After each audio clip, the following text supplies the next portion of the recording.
algunos de vez en cuando, otros continuamente. Y estaba viendo en la mañana, dije, si nos juntáramos toda la iglesia no caberíamos en este lugar.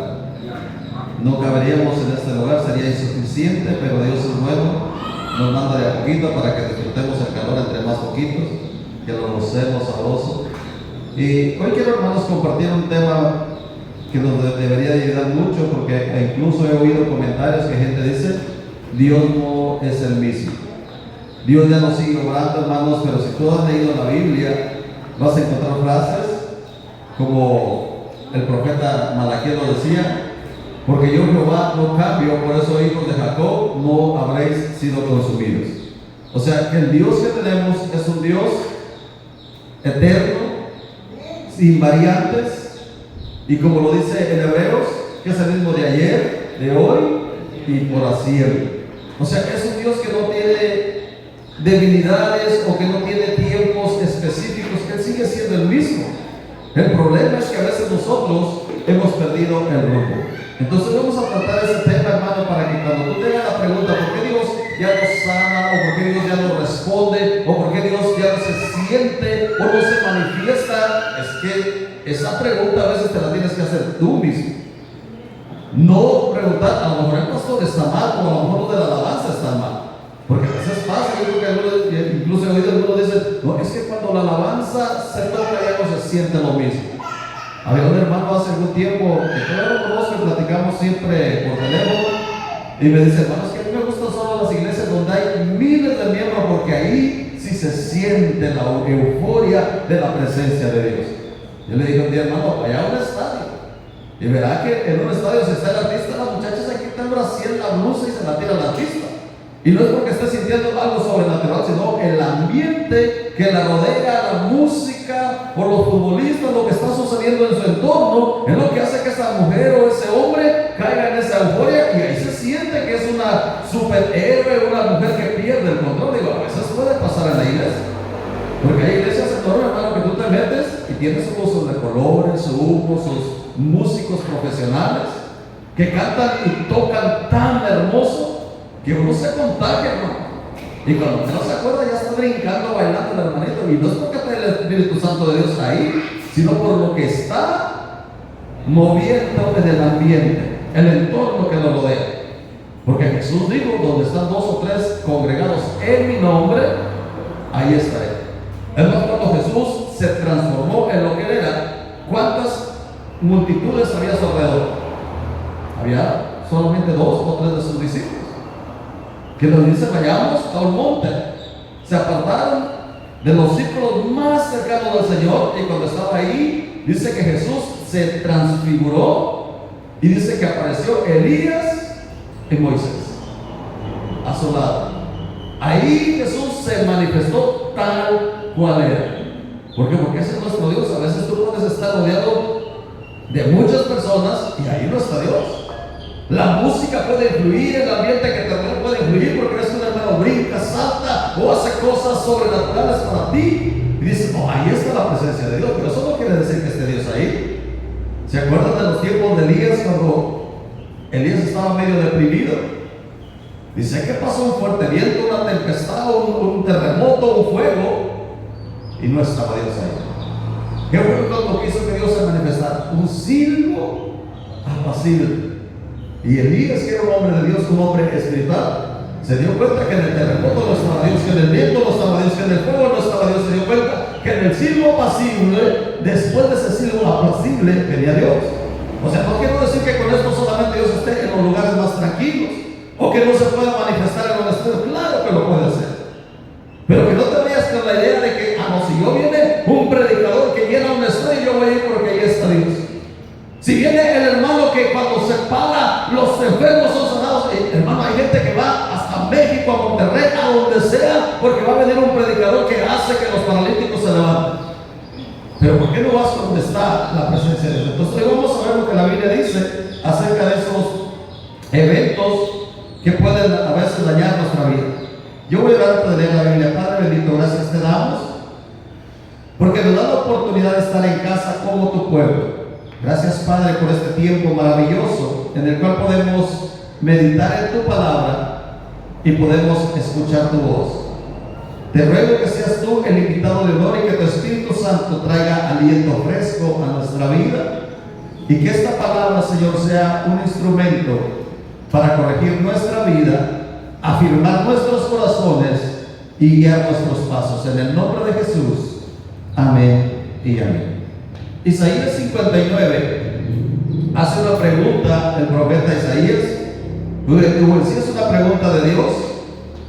Y él decía en Isaías 59: he aquí que no se ha cortado la mano de Jehová para salvar, ni se ha agravado su oído para oír, pero vuestras iniquidades han hecho divisiones entre vosotros y vuestro Dios, y vuestros pecados han hecho ocultar de vosotros su rostro para no oír.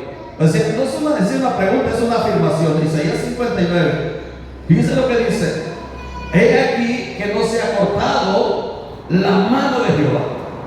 Cuando el profeta está diciendo que no se ha cortado la mano de Jehová, lo que está diciendo, no se ha limitado el poder de Jehová o el poder de Dios. No es que Dios haya ido perdiendo su poder, no es que Dios haya ido haciéndose cada vez más viejo y que ahora ya no pueda hacer los milagros que hacía hace 2000 años, que hoy no pueda hacer las maravillas que hacía hace 5000 años. Claro que Dios sigue siendo el mismo. Dios tiene el mismo poder, tiene la misma capacidad. ¿Por qué crees que en Hebreos dice en la Biblia que Jesucristo o que Dios es el mismo de ayer, de hoy y de siempre y por los siglos de los siglos? Dios no va a menguar su poder ni su capacidad, al contrario. La Biblia dice que cuando aumentara la maldad, la gracia aumentaría. Y eso lo podemos ver, hermano, que hoy en día, donde la gente es más malvada, más perversa, el evangelio sigue cobrando más fuerza. Tú puedes ir a los países islámicos donde el evangelio está totalmente prohibido, o países comunistas, y te das cuenta que ahí la gente es más apegada a las cosas de Dios, aquellos que han creído en el evangelio. Entonces, a la medida que la gente se vuelve malvada y se empieza a alejar de Dios, Dios manifiesta su gracia más a favor del ser humano.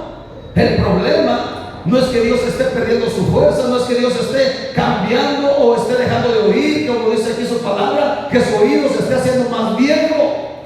Claro que no, Dios está escuchando perfectamente. El problema, lo dice el versículo 2, el problema es el ser humano que empieza a compartir su corazón ya no con Dios, sino con las cosas del mundo. Y ese era el problema del pueblo de Israel. Y ese es el problema hoy en día muchas veces del pueblo, hoy del pueblo de Dios.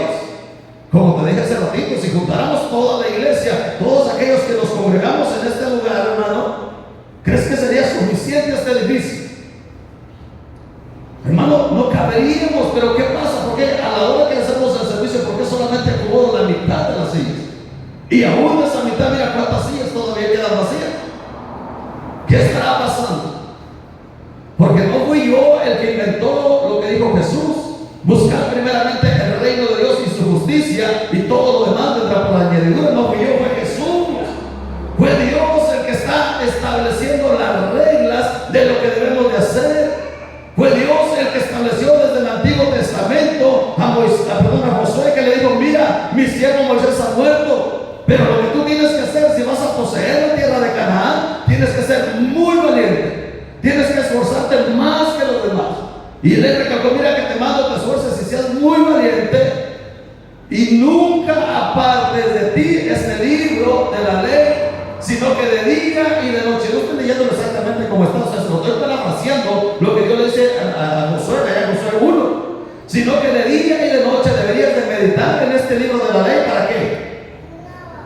Para que te vaya bien y seas prosperado en todo lo que emprendas. Ese es el problema, que el ser humano, le digo, estamos cambiando las reglas, estamos poniendo a Dios en segundo lugar, o nuestro corazón lo estamos compartiendo con las cosas del mundo. Nuestro corazón empieza a dividirse con las cosas terrenales, y eso va haciendo que Dios vaya perdiendo fuerza en nuestra vida, pero no fuerza en Él, porque Dios sigue siendo el mismo. El problema es que quizás tú puedes llegar a la iglesia y, como te digo, tú puedes ver que la alabanza se toque, puedes ver que se predique, puedes ver que se ora por los enfermos, y a tu vida no comunión con Dios hace algún tiempo atrás. Y eso es lo que el pueblo de Israel estaba pasando. Y el Señor le dice: he aquí no se ha cortado la mano de Dios. O sea, el poder de Dios no se ha cortado. Lo que se había cortado era la comunión entre el pueblo y Dios. El pueblo se estaba enfocando en las liturgias religiosas, en las costumbres religiosas, pero estaban dejando a un lado la relación personal con Dios. Porque uno puede venir a la iglesia, uno puede predicar la palabra de Dios, uno puede oír la palabra de Dios, uno puede cantar la alabanza de Dios, uno puede leer la Biblia, pero uno puede hacerlo solamente por mero hábito religioso. Porque ya tengo la costumbre de que solo los domingos llego a la iglesia para oír a ver qué van a decir, o tengo la costumbre de todos los días en la mañana leer un salmo y Jehová es mi pastor y nada me faltará para que traiga buena suerte. Como lo leímos el domingo pasado, ¿se acuerdan? Hablábamos de los amuletos. Él decía que un amuleto no solamente es la patita de conejo o el cuadrito de tela que te puedes poner en el cuello. Hay personas que tienen como amuleto la Biblia. Incluso hay hogares que la tienen en el Salmo 91 o en el Salmo 23 abierto para que el diablo no toque mi familia. Hermano, el diablo puede traer la Biblia bajo el brazo. Él la puede leer, te la puede recitar de memoria. Incluso el mismo diablo se puede meter a las iglesias y se mete. ¿Por qué crees que dice la Biblia que cuando el diablo cuando es echado del cielo, dice que el diablo actualmente se mete a la presencia de Dios y no lleva buena noticia? Él llega y le dice a Dios: mira, ¿ya viste al hermano Nazario cómo anda en la tierra? ¿Ya viste al hermano Fulano cómo anda en la tierra? ¿Ya viste al hermano Salvador cómo se comporta en la tierra? O sea, Él nos está acusando de todos los malos comportamientos que tengamos. Entonces, si tú dices: no, en la iglesia no se mete el diablo, no se mete. Estaba viendo un testimonio de una persona que era satánica. Dice que ellos se disfrazan como creyentes para entrar a las iglesias, y ellos buscan destruir a los pastores, destruir a los levitas, destruir a los que tienen un liderazgo en la iglesia.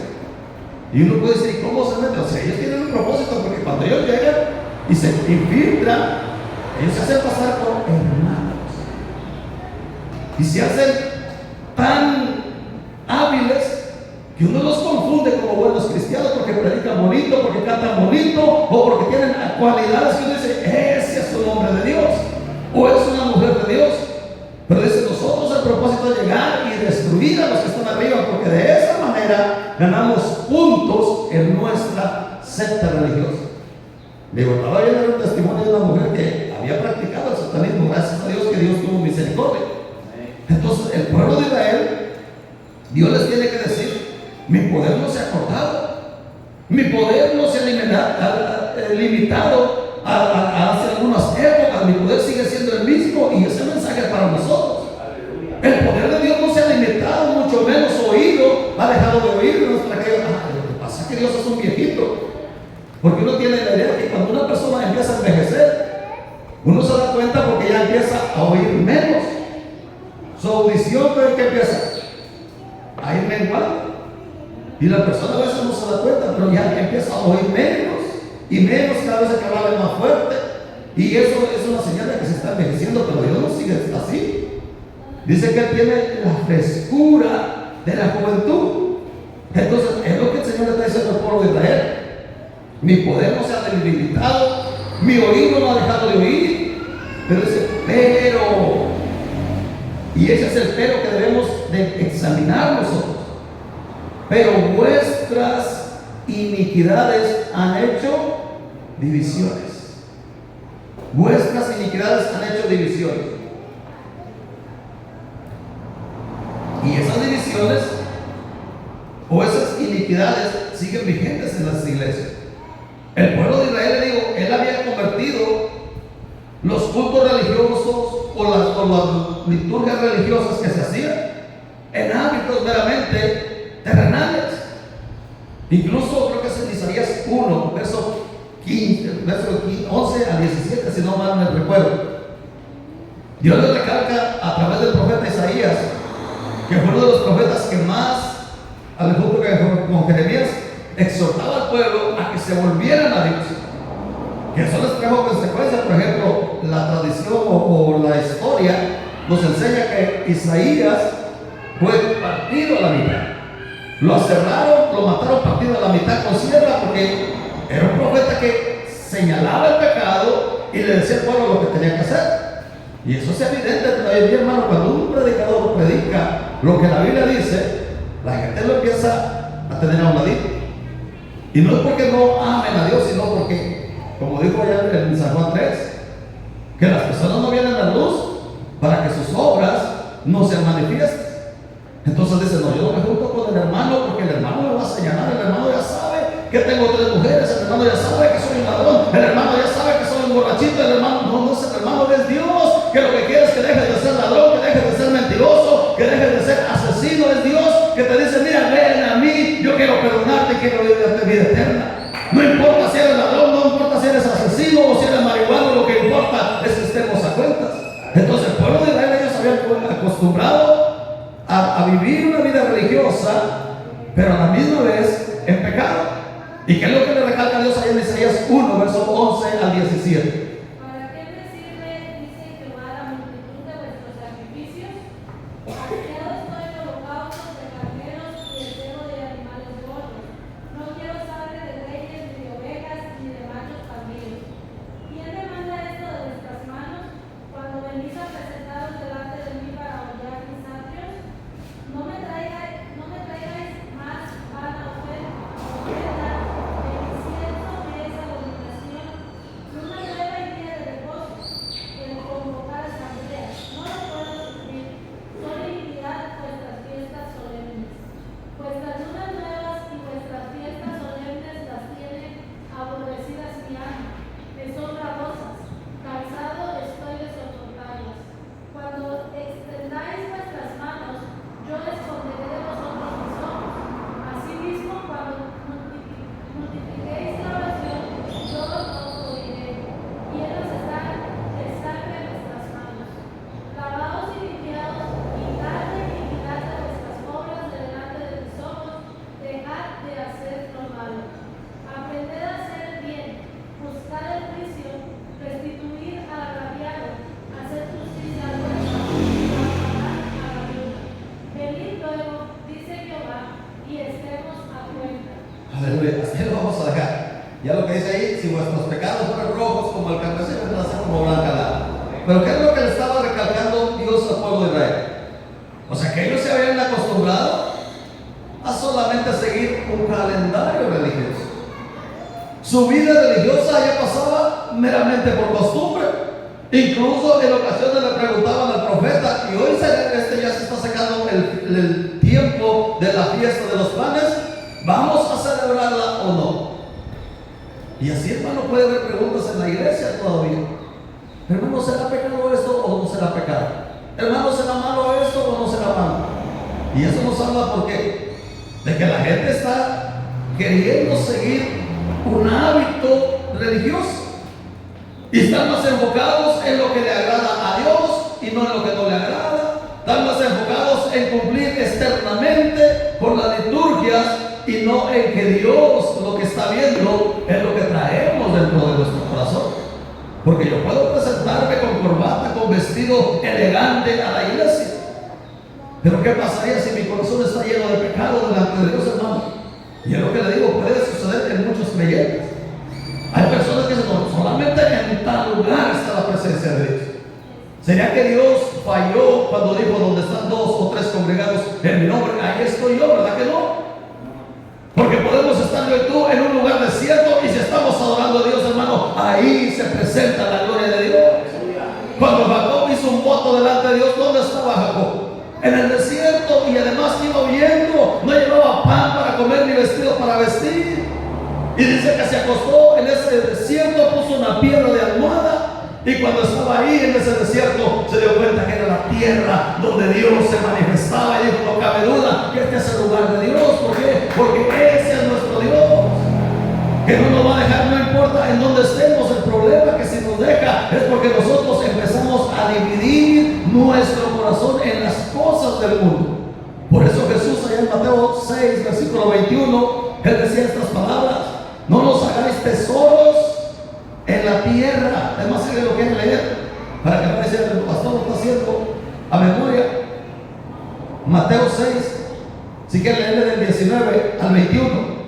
No os hagáis tesoros en la tierra, donde la polilla y el orín corrompen, y donde ladrones minan y hurtan, sino haceos tesoros en el cielo, donde ni la polilla ni el orín corrompen, y donde ladrones no minan ni hurtan.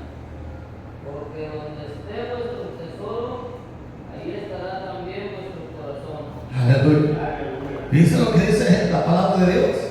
Primero llega Jesús y dice: no nos hagas tesoros en la tierra donde el polín y la polilla corrompen, o donde el ladrón puede minar y hurtar. ¿Por qué? Porque si tú empiezas a poner tu corazón en lo terrenal, en lo pasajero, tarde que temprano te vas olvidando de Dios. Y eso puede pasar, es más, ha pasado en la mayoría de los creyentes. En la mayoría de los creyentes, incluyéndome yo, hermano, porque yo cuando me convertí, hasta las piedras hablaba de Cristo. Todo lo miraba uno con ojos espirituales, y a todo el mundo le quería contar lo que el Señor había hecho en su vida. Pero ¿qué pasa con el tiempo? Hermano, uno ya lo que menos quiere es incluso llegar a la casa de Dios. Porque ya venir a la iglesia, ya venimos con la Biblia. Ojalá que nos toque llevar Biblia. Ojalá que hoy no vaya, que pase, que venga mi suegra, que venga mi suegro, que venga mi cuñado, que venga alguien a la casa por tal de no ir a la casa de Dios. Se nos hace un peso venir a la casa de Dios. Se nos hace una carga aportar para que en la casa de Dios se predique, para que en la casa de Dios se construya, para que el evangelio se siga extendiendo. Se nos hace un peso. Hermano, y cuando yo me convertí, hermano, yo manejaba kilómetros. Fue en Estados Unidos.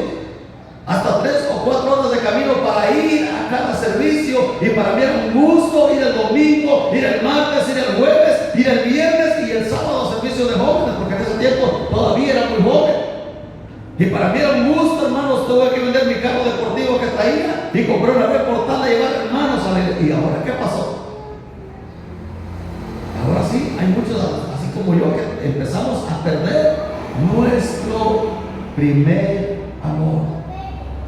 En el libro de Apocalipsis, yo le recalcaba a la iglesia, entonces no vamos a leer, y él le dice a la iglesia: mira, yo reconozco tu arduo trabajo, yo reconozco que eres un hombre, eres una iglesia que sabe discernir, tienes conocimiento espiritual sobrenatural, pero ven, te quiero decir algo: has dejado tu primer amor. Es como cuando la pareja se casa, hermano. Cuando se casa la joven o el joven, ¿cómo son? Hermano, allá a la playa, al restaurante, aquí y allá, se baja y abre la puerta. Pero cuando pasan 2, 3, 4, 5 años, ni siquiera se vete con tu madre. Allá quédate en la casa, yo me voy para con mis amigos. Y eso empieza a perder. ¿Y por qué pasa eso? Porque aunque tengan el matrimonio, han perdido el interés el uno en el otro. Y a veces pasa en la iglesia. Por eso le digo, Satanás no está tan enfocado en ponernos una prueba grande. Lo que hace Satanás es irnos acostumbrando a la religiosidad. ¿Qué era lo que le pasó al pueblo de Israel? Ellos empezaron a celebrar la Pascua, empezaron a celebrar los días festivos, y lo hacían con alegría, con un corazón humilde, con gozo delante de Dios. Pero fueron pasando los años, las épocas, o las décadas, o los milenios, y ¿qué va pasando con el pueblo de Israel? Fueron dejando la esencia de las liturgias. Y ya venían y decían: bueno, ahora es día de ayuno, ahora es día de traer los panes y levadura. Y venían. Y por eso les dice Dios aquí el profeta Isaías: ¿de qué me sirve todo eso? ¿De qué me sirve? Vamos a ponerlo en el contexto actual. De que en Semana Santa dejemos de comer carne, o ayunemos, o hagamos ciertos sacrificios. ¿O de qué nos sirve que como iglesia evangélica leamos la Biblia solamente cuando tenemos una necesidad? O solamente cuando tenemos un problema, ahora sí voy a ir, porque en la casa de Dios ahí hay un profeta, hay un hombre de Dios que cuando ora, Dios me sana. Pero cuando estoy bien, ni me acuerdo que el pastor existe. Cuando estoy bien, ni me acuerdo que el pastor por ahí está y me puede dar una palabra. O no me acuerdo de decirle, Señor, perdón, pastor, quiero bendecirle porque Dios ha sido bueno conmigo. ¿Verdad que no? Cuando nos va bien es porque somos buenos, somos fregones, somos inteligentes, pero cuando nos va mal es porque el hermano no es tan espiritual. Y a veces no nos limitamos al hermano, nos limitamos a Dios. Ay, es que si Dios existiera, ¿por qué permite el mal? No es que Dios lo permita, es que tú decidiste alejarte de Dios. Tú decidiste salirte de la protección en la cual Dios te tenía. ¿Y qué hizo Dios? Dios quita su mano de poder. Y cuando Dios quita su mano de poder, pregúntale a Job cómo le fue. Mientras Dios protegía a Job, ¿qué hace el diablo? Le echaba su vueltita. Y venía el diablo a visitar la tierra y le pasé, voy a ver la hacienda de Job, a ver cómo está. Miraba que estaba el ángel con la espada desenvainada y arrímate y toca. Arrímate y toca, le verás que te mocho la mano. Eso no está en la Biblia, no vaya a buscar así. Para que no dice, el pastor dijo que el ángel de Jehová estaba con la espada desenvainada, esperando que Satanás metiera la mano. No está así, o sea, si tú ves la historia, dice la Biblia de Job que cuando Dios le dice a Job, ¿de dónde vienes? Y él dijo, de rodear la tierra y de andar por ella. Y le dice Satanás a Dios, ¿cómo no te va a temer? Porque Job le preguntó, ¿no viste a mi siervo Job que no hay otro como él? Y él dice, ¿cómo no te va a temer si lo tienes guardado? Si lo has rodeado de bienes, le has guardado sus bienes, le has guardado su familia, ¿cómo no te va a temer? Pero quítale, o dame chancita para que veas si no lo puedo tocar. Entonces, ¿qué nos dice eso? Que el diablo ya le había echado ojo. Cada vez que venía a visitar la tierra, se echaba su vueltita por la senda de Job para ver cómo andaba. A ver si el ángel ya le había dado permiso para entrar a ver un agujerito donde introducirse. Pero como no lo había logrado, le digo, pues como no, si lo estás protegiendo. Pero quítale tu protección y verás. Y ahí Dios le dijo a Satanás, está bien, pues le voy a quitar, te voy a echar, tócale sus bienes, tócale su familia, pero no le toque su vida. Quizás le quitó los bienes materiales, le quitó los hijos, y ahí sería mejor. Le digo, ahora tócale pues tu salud, porque si sigue firme es porque no tienes con salud. Le digo, está bien, tócale su cuerpo, pero no me lo mates. Es como los papás de antes que nos mandaban al hijo a la escuela, ¿verdad? Mire, ahí le dejo, le dicen los papás al maestro, ahí le dejo mi hijo, pero solamente le encargo los ojos, no lo vaya a tocar los ojos. O sea, podía disciplinárselo, podía castigarlo, pero no hacerle un daño mayor. Entonces, es lo que le dice Dios a Satanás. A Job te lo dejo que le toques sus bienes, su salud, pero no me lo mates. Entonces, cuando una persona se sale de la cobertura de Dios, hermano, el diablo puede destruirte. Y no es porque Dios no tenga el poder, no es porque Dios no pueda bendecirte, no es porque Dios no escuche tu oración, es porque tú te alejaste de Dios. Es porque tú le dijiste a Dios hace un año, un mes o 10 o 15 años atrás, le dijiste, Señor, yo soy más inteligente que tú, yo tengo la capacidad de enfrentar el vicio, de enfrentar el mundo conforme a mi fuerza.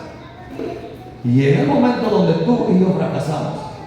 Y es ahí donde podemos clamar, ¿y por qué Dios ya no me escucha? Porque ¿cuántas veces tenemos una buena relación con Dios?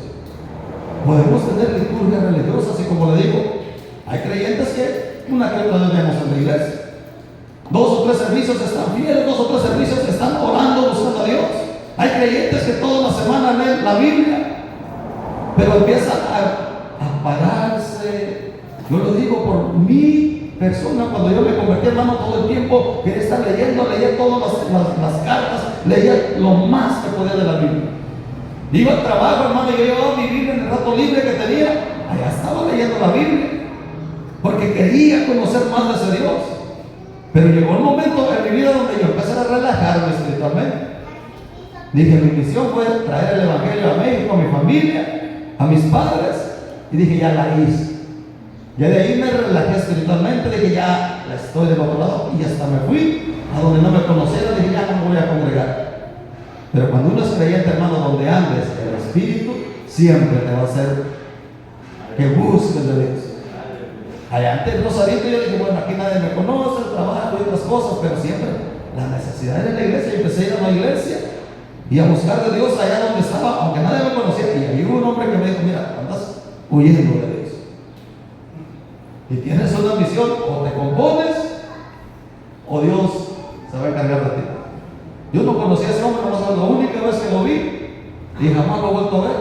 Hasta cuando estemos ya con el Señor, lo va a ver y va a decir, ¿por qué andaba de ahí? No, le doy gracias porque eso me ayudó a firmarme en el Evangelio.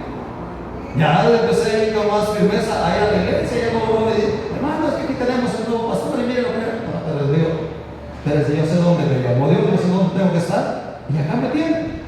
Entonces lo que le digo, el ser humano puede relajar su vida espiritual con Dios y puede tener liturgias religiosas, que era lo que el pueblo de Israel hacía. Ellos celebraban las fiestas de la Pascua, los panes sin levadura, derramaban sangre de borregos, de animales sacrificados a Dios, hacían largas oraciones y Dios no los escuchaba. Y no los escuchaba, y él dice la razón, ¿por qué? Porque vuestras iniquidades, en Isaías 1 dice, porque vuestras manos están llenas de sangre. En Isaías 58 dice el profeta Isaías, Dios le dice al profeta Isaías, clama a voz en cuello y no te detengas, haz de saber a mi pueblo su rebelión. Porque aparte de que eran rebeldes a Dios, seguían haciendo prácticas religiosas, y una de ellas era el ayuno, que el ayuno es una variante de la oración, porque a veces el ayuno algunos lo utilizan para doblegar a Dios.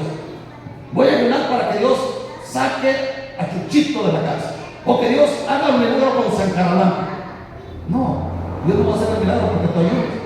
Si tú ayunas, y yo lo he dicho muchas veces, es porque quieres consagrarte más a Dios. O sea, el tiempo de ayuno que tú tienes es para decirle, Señor, en este tiempo que voy a ayunar desde, quizás no hagas como lo hacen aquí regularmente en nuestro país, de 12 horas, que es un medio ayuno para los judíos.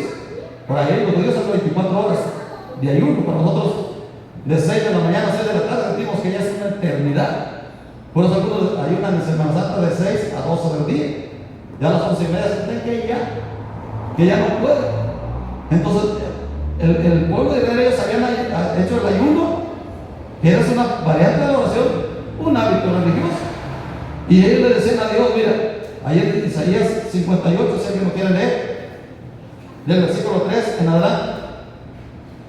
Porque ellos cuando ayunaban, ¿qué es lo que le decían a Dios? Es que ayunamos y no escuchaste. Ayunamos y no respondiste. ¿Qué fue lo que le dice Dios al pueblo? En Isaías 58, versículo 3. ¿Por qué dices ayunamos y no hiciste caso? Humillamos nuestras almas y no te diste por entendido. He aquí que en el día de vuestro ayuno buscáis vuestro propio gusto y oprimís a todos vuestros trabajadores. He aquí que para contiendas y debates ayunáis, y para herir con el puño y ni cometéis. No ayunéis como hoy para que vuestra voz sea unida en el valle. Es tal el ayuno que yo escogí, que de día aflige el hombre su alma, que incline su cabeza como junco y haga cama de silicio y de ceniza. Llamaréis a esto ayuno y día agradable a Jehová. No es más bien el ayuno que yo escogí, de sacar la ligadura de la iniquidad, soltar las cargas de oposición y dejar ir libres a los quebrantados y que rompáis todo yugo. Aleluya, hasta ahí vamos a dejar. O sea, el pueblo de Israel, ¿qué era lo que le decían a Dios? Nosotros ayunamos y no escuchaste. Nos humillamos delante de ti y no nos viste que estábamos en humillación. Pero fíjate cómo lo dice Dios, ese es el ayuno que yo demando de ustedes. Que el hombre sea como el junco ¿cómo es? Que pasa el viento y lo mueve para allá y lo mueve para acá. Entonces ellos hacían el ayuno solamente por un hábito religioso, por un calendario religioso que ellos tenían. Y es lo que le digo, hoy en día quizás tú no ayunas o quizás tú no, pero a veces podemos leer la Biblia solamente como la costumbre, porque es que el pastor luego nos dice que lea la Biblia. Es que el hermano luego nos va a preguntar de la Biblia y por si me pregunta para saber. No, tú tienes que leer la Biblia no por lo que vayas a enfrentar, sino por lo que la Biblia tiene para tu vida. Lámpara es a mis pies tu palabra, tu siervo es con ella ¿qué? Alineado. La Biblia es el arma o es el elemento que Dios tiene para corregir nuestra vida. Porque si yo quiero corregir mi vida, quiero saber qué es lo que le agrada a Dios, está este libro. Que cuando yo aplico este libro como está escrito a mi vida y lo hago todo lo que ella dice, hermano, lo único que va a suceder en mi vida es que en todo lo que yo emprenda, Dios me va a prosperar. Porque no lo dije yo, que fue lo que lo dijo, fue Dios el que le dijo a Josué: nunca se apartará este libro de la ley, sino que de día y de noche meditarás en él. Y cuando tú meditas en el libro que es la Biblia, de día y de noche, o sea que lo lees y empiezas a meditar en lo que estás leyendo, porque el problema a veces es que nomás leemos a la carrera.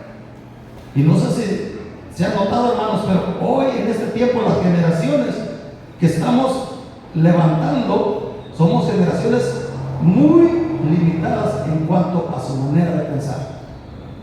¿Y saben por qué es? Por estos aparatos. ¿Sabías que estos aparatitos han quitado el hábito de leer? Porque ya muchos de nosotros ya no leemos la Biblia. Ya basta poner una prédica, buscar algo que queremos ahí hasta que me entretenga y hay una prédica ahí. Pero cuando yo no leo la Biblia, ni mucho menos un libro externo a la Biblia, mi mente se empieza a cerrar. Y yo lo puedo matar, hermano. En estos días estábamos ahí trabajando con los muchachos. Y precisamente creo que el jueves o viernes uno de los muchachos le digo: mira, vas y cambias la llave, cierras la roja y abres la azul. Y así quedó y se fue. Y el otro fue a prender la bomba, pero gracias a Dios que la bomba no prendió. Y se fue. Y hasta ayer que estaba por ahí me dice: ¿sabes qué? Anoche, ayer en la tarde que mandé al niño que hiciera otra cosa, dejó las dos llaves cerradas. Cerró la que estaba abierta y la otra no la abrió. Y cuando estaba ahí en la casa yo le dije: mira, cuando llegues, asegúrate de abrir primero la que vas a abrir y después cierra la otra. Le digo, por si acaso alguien prendió la bomba. Pero no, pues esa fue la que estaba cerrada, abierta, y dejó la otra así. Dice: bueno que no prendí la bomba. Le digo: dale gracias a Dios que la bomba no funcionó, si no hubiera quebrado toda la tubería. Hubiera rompido toda la tubería, porque ya ha pasado. Mi sobrino el otro día prendió la bomba y estaba las dos llaves cerradas, no todo. Entonces eso es algo que uno puede notar, que los jóvenes no ponen atención, no tienen la capacidad de razonar. Luego seguimos trabajando ahí porque estamos limpiando una noria. Luego estaba ahí la bomba que tenemos de gasolina, empezó a desconectar. Y a ver, apagarla. Y le digo: amigo, nomás te pongas la manguera, por eso es suficiente. Nomás hazla poquito para atrás. Es que yo iba a pagar para conectar. O sea, no tienen la capacidad de razonar. Son cosas que uno dijera, o sea, la pura lógica nos enseña. La pura lógica, o sea, viendo algo tan simple, no lo podemos utilizar. Y eso nos enseña, hermanos, de que estamos cayendo en un mundo donde el razonamiento está siendo limitado. Ya si alguien quiere que haga algo, tenemos que servir y explicarle, y aún así tenemos el riesgo de que no lo haga. Entonces, cuando una persona deja de leer la Biblia, de escudriñar continuamente, su pensamiento se está limitando. Por eso es la importancia, hermano, que aún teniendo tantos avances tecnológicos, tú sigas practicando lo que el Señor estableció décadas atrás. Escudriñar las escrituras, leer, eso expande tu conocimiento, expande tu razonamiento y tienes la capacidad de poder interpretar mejor las cosas. No esperar que alguien salga y te diga: mira, es que estamos haciendo esto, sino razonar por tu propia cuenta. Entonces, es lo que el pueblo de Israel había dejado de empezar a caminar con Dios. Seguían practicando hábitos religiosos, pero su relación con Dios ya había caducado. Y eso es lo que Dios les pregunta o les afirma: ¿acaso mi poder ha menguado? ¿Acaso Dios ya no sigue teniendo poder? ¿Acaso Dios no sigue haciendo milagros? ¿Ya su poder cambió? No. La respuesta es no. El problema es que tú y yo en ocasiones hemos cambiado o hemos estado en el lugar equivocado. Es como si tú dijeras: yo voy para el cerrito y te pones a esperar la combi aquí. ¿Qué posibilidades hay que en la compra del sector 7 te llegue por allá y tú esperas allá a la salida? A lo mejor 1 en 1 millón, ¿verdad? que por accidente una de las cosas dé la vuelta por acá y vaya a pasar por allá. Entonces, si tú quieres que Dios se manifieste a tu vida y te encuentras en el carril equivocado o en el camino equivocado, hermano, Dios no se va a manifestar. Puede pasar Dios meciéndose frente a ti, haciendo milagros, haciendo maravillas, si no te vamos a tocar ese tema, frente a tu vida, alrededor tuyo, y tú no sentir nada. Pero si tú te pones en el lugar o en la sintonía con Dios, Dios ahí va a estar.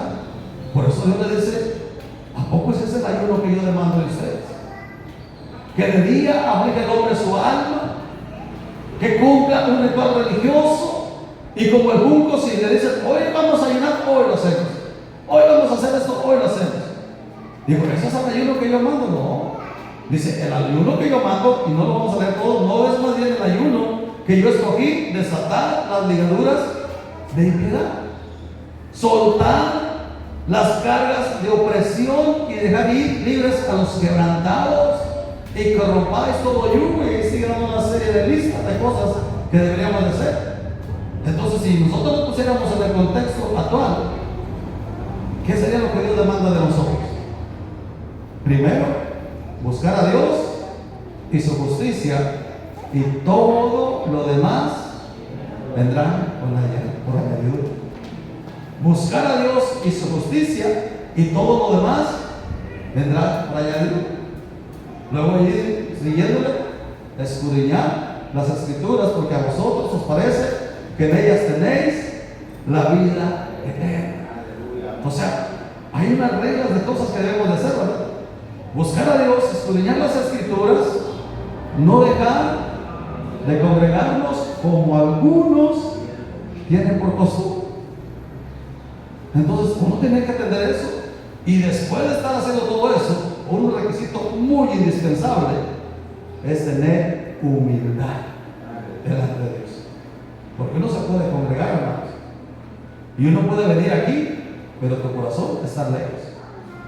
Y cuando tú seas perverso, malvado, pero te humilles delante de Dios, hermano, algo seguro: Dios es bueno. ¿Quieres que te muestre un ejemplo bíblico? Vamos en Primera de Reyes.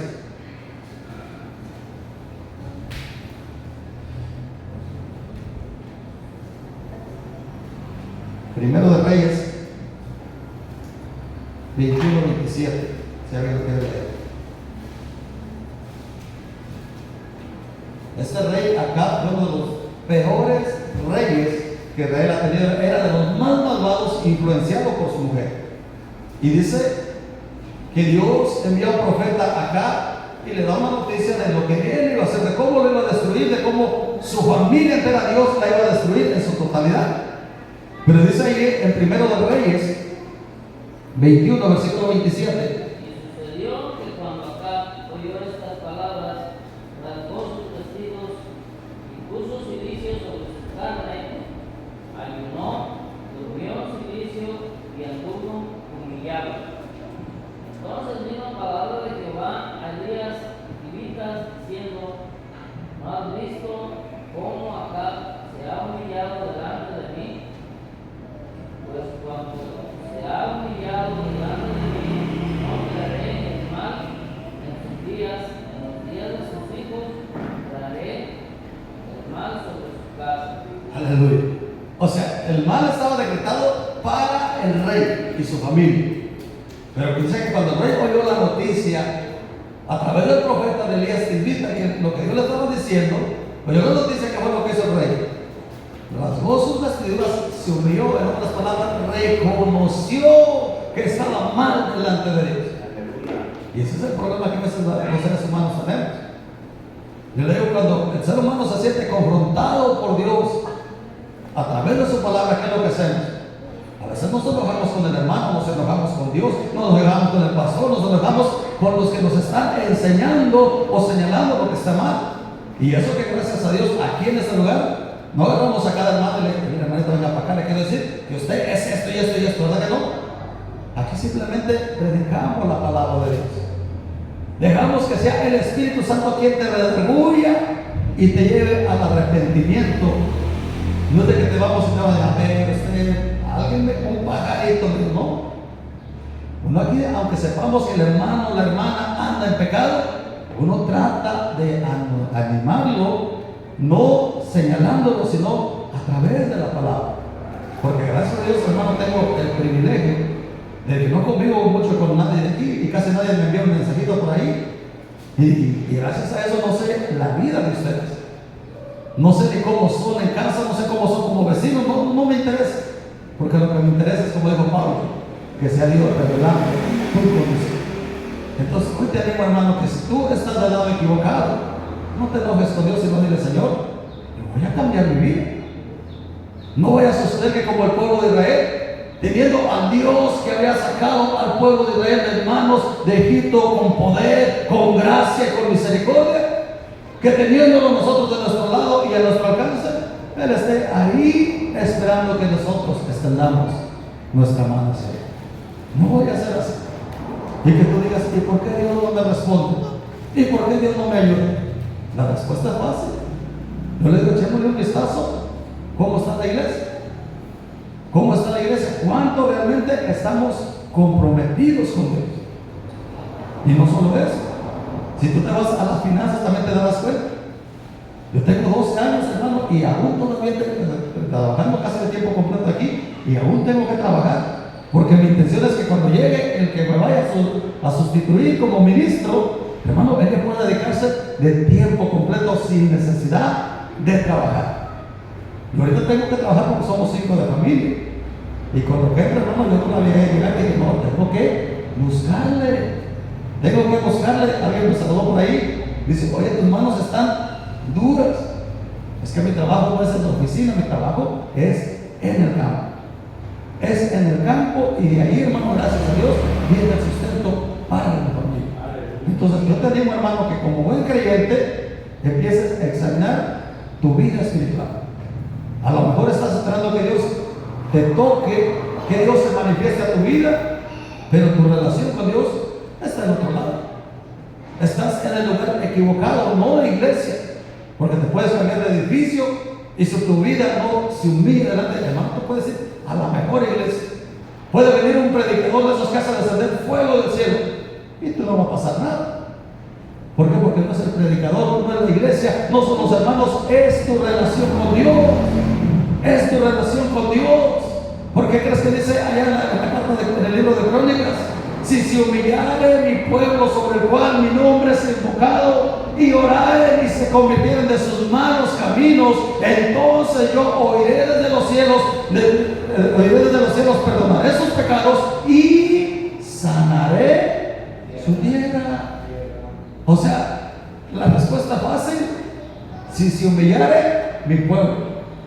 Dejando de decir: Señor, es que yo soy inteligente, es que yo tengo una creencia, es que yo me imagino, es que yo pienso. Cuando tú le digas: Señor, mira, tú lo sabes todo como Pedro. ¿Se acuerdan cuando el Señor regresó a restaurar a Pedro? ¿Qué fue lo que le dijo Pedro? Primero le dijo: Pedro, ¿me amas? Y Señor, Pedro, ¿me amas más que todo? Oh, no, Señor, apacienta todas mis ovejas. Y ya cuando le preguntó la tercera vez, ya me imagino que Pedro le dice: usted sabe que lo pegué, esto sabe que le fallé. Y le dice: Pedro, ¿me amas? Y ya Pedro no le dijo: sí, Señor, dice: tú lo sabes todo, que si me meten en la olla de presión te puedo fallar, Señor, pero tu gracia y tu misericordia es más grande. Así puede ser nuestra vida. Podemos nosotros tener orgullo y decir: no, Señor, tú sabes que yo soy bien, pero cuando te meten a la olla de presión, cuando en tu casa llegues y la leona que tienes por esposa esté con el garrote esperando para disciplinar, o el cocodrilo que escogiste, hermano, ahí es donde tú te vas a dar cuenta. Ahí es donde tú puedes sacar la fiera que llevas dentro, o es ahí donde puedes decir: Señor, gracias, porque ahí tú me vas a defender. Entonces, hoy te animo, hermano, que en esta mañana tú examines tu vida espiritual. Yo no quiero saber cómo está tu vida, no quiero saber si estás mal o estás bien, pero lo que sí quiero saber es que hoy salgas diferente. Hoy te pongas del lado correcto, como dice en Isaías, que dejes de hacer lo malo y empieces a hacer lo bueno. Y hacer lo malo a veces no es que anden matando, no es que anden robando, a veces simplemente es que estamos poniendo nuestras prioridades por encima de la de Dios. Estamos poniendo a Dios en segundo o en tercer lugar. Y Dios fue claro, desde la antigüedad hasta hoy. Qué bueno que le dijo Dios al pueblo de Israel primero: amarás a Dios sobre todas las cosas. Sobre todas las cosas. Ahí va incluida tu suegro, tus hijos, tu esposa, todo. Tu trabajo, tus bienes, todo tiene que estar por encima. Dios tiene que estar por encima de todo, todo. Y en el Nuevo Testamento, ¿qué fue lo que dijo? Buscar primeramente el reino de Dios, o sea, la voluntad de Dios y su justicia, y ya Dios se encargará de lo demás. Pero si te, hermano, no me alcanza, si no trabajo, no me alcanza, si diezmo, no me alcanza, no te preocupes. El Dios que yo tengo, hermano, es un Dios que ha sido fiel. Yo lo he visto. Yo le he contado en otras ocasiones, cuando yo venía de Tijuana con la esposa y sus niños, en una ocasión, no voy a trabajar, no tenemos ni gato ni nada. Y yo no sé a qué horas, de las 10 de la noche, llegó una camioneta nuevecita y se estacionó ahí. Y yo me agarré, me echa la mano y dice: no, es que se dañó mi camioneta. Y dice: ¿la tuya qué le pasó? Le digo: también no vas a ponchar allá. Dice: no te preocupes, yo traigo gato, traigo todo para arreglar. Se bajó y le dije: le digo: no, dice, yo me cogí el vestido de amigo, camisa blanca y lloviendo, y él se bajó y dice: yo le arreglo su carro. Me vine y le dije: ¿y ahora qué puedo hacer por usted? Su camioneta es nueva, yo no soy mecánico. Dice: solamente si ve la gloria, dice que por aquí me quede tirado y que venga a recogerme en la autopista. Y esa es la gracia de Dios. Que cuando tú dices: bueno, no tengo nada, solamente Dios, es ahí donde Él aparece. Si tú te empiezas a decir: no, es que no me va a alcanzar, es que no voy a poder, no es que tú tengas la capacidad, es que el Dios de la gloria va a empezar a obrar a tu favor. Va a empezar a abrir puertas, va a empezar a manifestar su poder a favor tuyo. Pero cuando tú empiezas a buscar por tus fuerzas, hermano, Dios dice: échale, pelea tu la batalla, busca en tus propias fuerzas a ver hasta cuándo. Y cuando ya tú le dices: Señor, me estoy rindiendo, me estoy ahogando, Padre, vas a ver que su gracia está ahí. Ponte de pie, vamos a orar. Padre bendito, Señor de Dios, gracias te damos en esta mañana, porque nos diste la oportunidad de escudriñar tu palabra. Señor, yo no quiero saber cuál es la condición de cada uno de mis hermanos, pero tú las conoces, Padre. Y quizá hay alguien, Padre, que hoy en esta mañana quiere arreglar su vida contigo. Quizá ha fallado, quizá ha vivido en rebeldía para contigo, Padre, pero hoy a través de tu palabra se ha dado cuenta que está fallando a ti, Padre. Y si esa persona quiere reconciliarse contigo, Padre, que sea tu gracia escuchando esa oración, y que no importa qué tan graves hayan sido sus faltas, que hoy pueda salir diferente, Señor. Que hoy pueda salir, como dice tu palabra, reconciliados contigo, a cuentas contigo, que si sus pecados han sido rojos como el carmesí, que hoy vengan a ser como blanca lana, Padre. Que salgan con un corazón nuevo, con un corazón lleno de gracia y de misericordia, y un corazón sensible a tu voz, Señor. Un corazón receptivo a tu palabra y a tu voluntad, para que ese hombre o esa mujer, hoy en adelante, pueda empezar a recibir bendiciones en su vida. También, Señor, hoy quiero orar por aquellos hermanos que tienen una condición física especial, Padre. Tú la conoces, Padre, porque tú no creaste la enfermedad. Ni tú enfermas a nadie, Señor. Quizás sea una carga que el enemigo ha puesto en su vida, Padre. Y si esa persona hoy se encuentra aquí, Padre, te ruego que en tu misericordia tú le traigas la sanidad, Señor. Que aquellos hermanos que están enfermos en casa y por esa enfermedad no pueden venir, Padre, tú darás sanidad para que se manifiesten y vengan aquí, Padre, a darte la gloria y la honra. Tiene el nombre de Jesús. También quiero orar, Señor, por aquellos hombres y mujeres que han sido fieles en honrar a tu obra, en honrar a lo que tú has hecho, Padre. Que tú, donde quiera que anden, les guardes, les bendigas y les abras puertas para que sigan prosperando en todo. En el nombre poderoso de Cristo Jesús. Oramos también por las personas que nos rodean, los vecinos y todos, Padre, que un día puedan venir al conocimiento y puedan alcanzar tu misericordia. En el nombre de Jesús. Gracias, Padre, por aquellas personas que se van a añadir y que tú vas a poner el tiempo y los medios para que te conozcan. En el nombre de Jesús. Bendice a los hermanos que están haciendo tu obra, esos que están trayendo a los oprimidos, a los cargados, que los están haciendo volver a tus caminos. Darles más sabiduría, darles más palabra y sobre todo darle fortaleza en el poderoso nombre de tu Hijo amado Cristo Jesús. Amén y amén.